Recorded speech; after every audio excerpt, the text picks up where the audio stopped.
This one simple trick can turn your boring landscape photo into a masterpiece. Not only this trick is very simple to do, but it doesn't require extra gear or specific lens.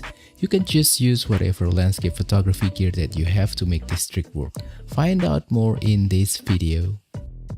Welcome to today's video, and right away the trick is to add a carefully considered foreground into your photo. Before we discuss further about foreground, I just want to let you know that I don't want to just talk about cameras, lenses, camera gear all the time. I mean, they are fun, they are inspiring as tool for photography, but I also want to help you to improve your photography. So hopefully you will like this kind of tutorial videos, and I will make some more in the future. Adding a foreground is quite a simple matter. You can just find a piece of rock, or maybe a plant, a flower, a tree, tree branches, or even you can add human as a foreground, or maybe some people, or even man-made structures. Anyway, throughout the whole video, I will put plenty of sample pictures. Hopefully they can inspire you to take more pictures and also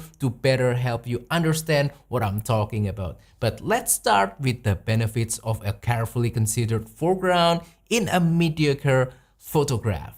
First, a proper foreground can add a sense of depth into the image, or as I would like to say it, a sense of 3Dness into the image. So this is because of the layering effect caused by the addition of a foreground layer.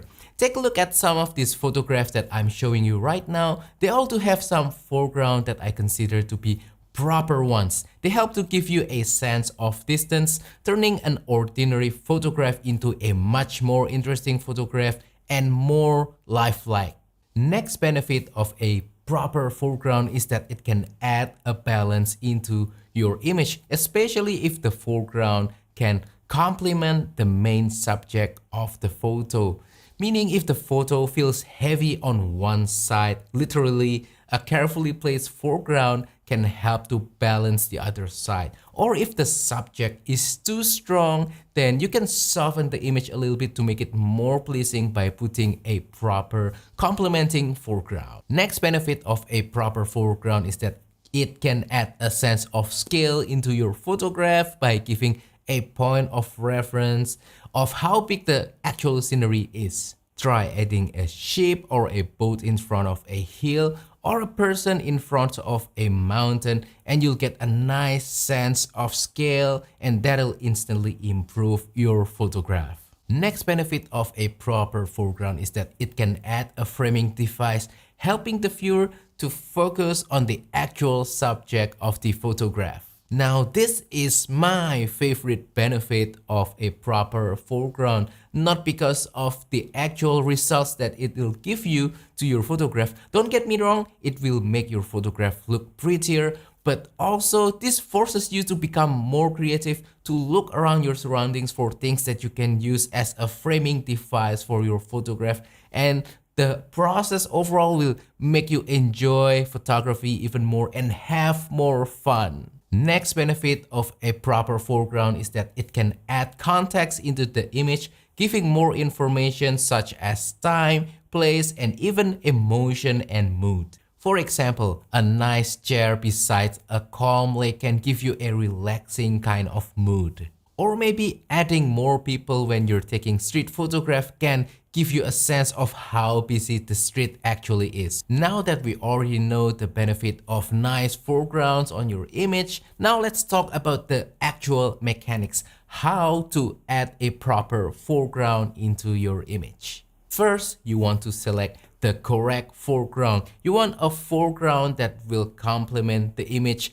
not fight the image. What that means is that you want to avoid strong colors, strong textures. You don't want foreground that attracts way too much attention, unless if the foreground is the subject of the image itself. After you find that right foreground, you now want to balance that foreground. You want to move your camera up and down, raise it, lower it, or move it left or right. You want to find the right balance of relationship between that foreground to the rest of your image. This is actually something that you have to experiment by yourself. You just have to do it until you find a nice balance that just makes the image feels right.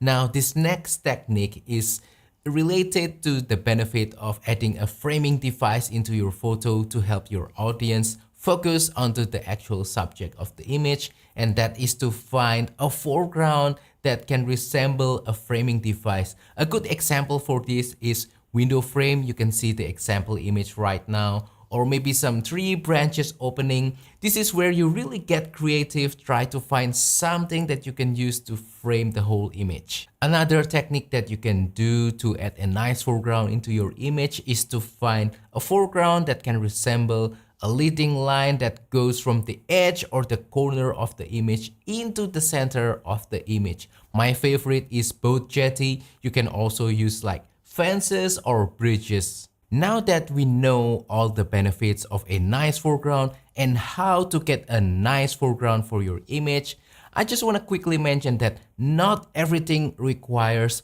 foreground. Sometimes simpler composition works better. This is something that you have to learn by experience, so you have to practice photography as often as you can and take more pictures and experiment having a foreground and not having a foreground. Try to compare between the two and see which one works better. Now, let's quickly talk about camera gear. I don't really want to talk too long about this because this is not a gear related video, but in case you are wondering, any kind of lens will work for adding foreground. A general purpose lens like a 12 to 40mm Olympus f2.8 lens right here, this will work best for adding foreground at any focal length. But specifically, I want to talk about ultra wide angle lens like this guy right here. This is the Panasonic Leica 8 to 18mm f2.8 to f4.